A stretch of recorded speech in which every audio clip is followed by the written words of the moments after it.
அந்த காலத்தில் பாத அளவுகள் எடுத்தாங்க, ம். கையில் முழம் அப்படின்னு சொல்லி எடுத்தாங்க, இல்லைன்னா ஜான் ஜான். அப்படி தான் எடுத்தாங்க. அதுதான் சரியான அளவை எடுத்து அவருக்கு எந்த அளவுக்கு வீடுகள் வேணும் அதுக்கு தகுந்த மாதிரி தான் வீடுகள் அமைச்சு கொடுத்துருக்குறாங்களே ஒழிய இந்த மீட்டரோ அடிக்கணக்கோ கிடையாது. ஓகே. ஸோ இன்னைக்கு இப்போ டெக்னாலஜி ஆமாம், இன்னைக்கு டெக்னாலஜி டேப் வளர்ந்துருச்சு. வச்சு யூஸ் பண்ணுறோம். இப்போ நம்ம டேப் வச்சு பயன்படுத்துகிறோம். டேப் எதுக்காகன்னா அளவுகள் எடுக்கிறதுக்காக தான். இப்போ நம்ம ஒரு சட்டை தைக்கணும், நமக்கு ஃபுல்லாக இங்கே கால்லேருந்து தலை வரைக்கும் ஒரே சட்டையை சைஸ் போட முடியாது. அதுக்கு ஒரு மெஷர்மெண்ட் வேணும்ல, கண்ணில் பார்த்து தைக்க முடியாதுல்ல. ஸோ அந்த மெஷர்மெண்ட்டு நமக்கு வேணுங்கிறதுக்காக டேப் வச்சு அளக்குறோம், அவ்வளோதான். அந்த டேப்பில் நீங்கள் அக்யூரேஸாக எடுத்தீங்கன்னா இந்த மனையடி கணக்கெலாம் சொல்கிறப்போ ஒரு மனையடி கணக்கு ஒரு அற்புதமாக அதை பற்றி நிறைய விஷயங்கள் பேசலாம். என்னென்னா அது எல்லாம் ஃபேக்குன்னு நம்ம ப்ரூவ் பண்ணலாம். ஏன் அப்படின்னு பார்த்தீங்கன்னா, இப்போ நீங்கள் 8.0227 அப்படிங்கிற ஒரு அதுதான் மனையடி கணக்கில் நிறையா பேர் எடுக்கிறாங்க.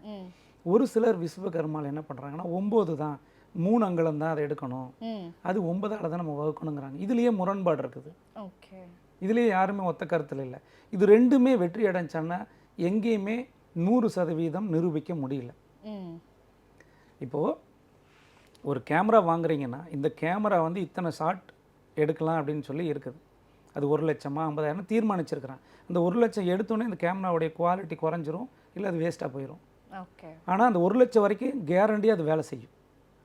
அதே வந்து வாஸ்துல எடுத்திங்கன்னா இப்போ குழி பொருத்தம்னு போட்டால், இப்போ நான் குழி பொருத்தம் அமைச்சாலும் சரி, இன்னொரு வாஸ்து நிபுணர் அமைச்சு கொடுத்தாலும் சரி, அந்த குழி பொருத்தம் 9ஆல் வகுத்தா இப்போ 100 வீடு அந்த 9ஆல் வகுத்து கட்டின வாஸ்து பார்த்த வீடுகள் 100 வீடு ஒரே மாதிரி தானே இருக்கணும்.